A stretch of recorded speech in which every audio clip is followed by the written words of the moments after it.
আজকে আমি আপনাদের একটু কর্ণাটকের হ্যান্ডলুম নিয়ে বলব। কর্ণাটকের হ্যান্ডলুমের মধ্যে আপনারা সবাই জানেন পাতেদা আঞ্চু একদম খুব ফেমাস শাড়ি।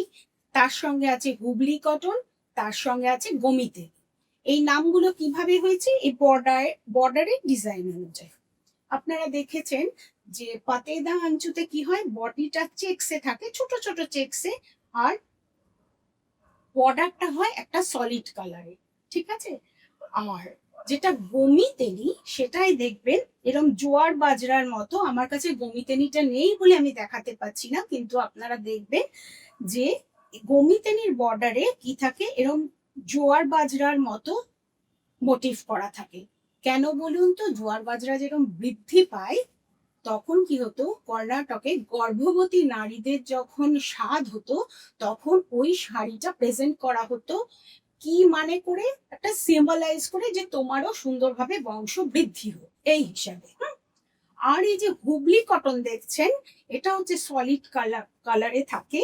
আর এইটার মধ্যে দেখুন ছোট বডিতে কি হচ্ছে, এই বর্ডারে কি হচ্ছে, ছোট ছোট ফ্লাওয়ার মোটিভ থাকছে। এইগুলো কি করা হতো, যারা গ্রামের মেয়েরা তাদেরকে বিয়ের সময় এই শাড়িটা হুবলি কটন গুলো দেওয়া হতো।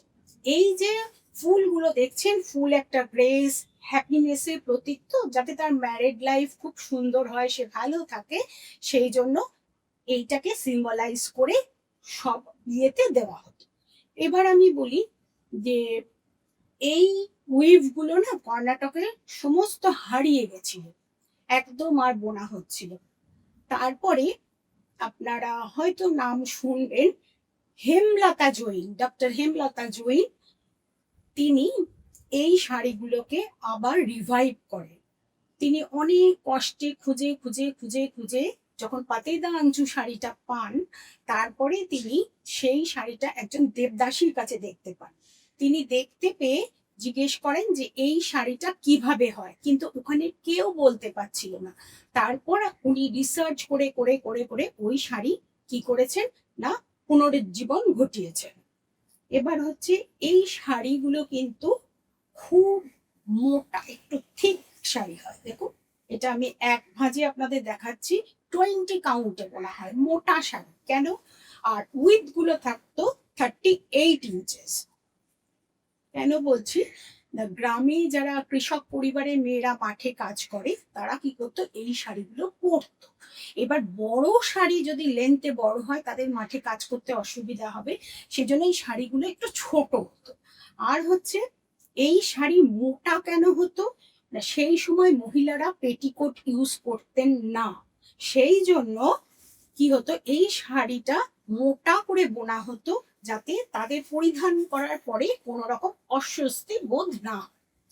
এবার হচ্ছে যে এই শাড়িগুলোতে হারিয়ে যাবার পরে এখন আবার নতুন করে হেমলতা জৈনের সহায়তায় এখন করে আবার নতুন করে এগুলো শুরু হয়েছে, যার ইয়েগুলো হচ্ছে কি না, উইথটা এখন 45 ইঞ্চেস হয়ে গেছে। এগুলো আর কিন্তু 38 ইঞ্চেসে নেই। এবার আমি বলি, বাজারে আপনারা যেগুলো দেখতে পান গমিতেনি বা পাতেদা আঞ্চু, সেগুলো কিন্তু একটাই পাল্লা থাকে। কিন্তু আসল পাতেদা আঞ্চু গমিতেনি বা আপনার এই হুবলি কটনে অলওয়েজ ডাবল পাল্লা। এই দেখুন, এদিকে একটা পাল্লা, এদিকে একটা। এর কিন্তু কোনোভাবেই ব্লাউজ পিস থাকে না। এবার আপনারা বলবেন, দিদি কেন ডাবল পাল্লা থাকে? ডাবল পাল্লা থাকে এই কারণে, এটা যেহেতু খেটে খাওয়া মানুষরা কাজ করতেন, তাদের পক্ষে তো সব সময় সব শাড়ি কেনা সম্ভব নয়। একটা শাড়ি যাতে তারা ঘুরিয়ে পড়তে পারে, সেই জন্য এগুলো কিন্তু ডাবল পাল্লা করে বোনা হতো। এই দেখুন, একবার এই দিক করে পরলো, আবার ঘুরিয়ে দিয়ে এই শাড়িটাকে এইভাবে করে পরলো। ঠিক আছে? এগুলো কিন্তু সব সময় ডাবল পাল্লা, কিন্তু এখন বাজারে যেগুলো আমরা দেখি সেগুলো খুব ফাইন কাউন্টে, আর কিন্তু ডাবল পাল্লা থাকে না।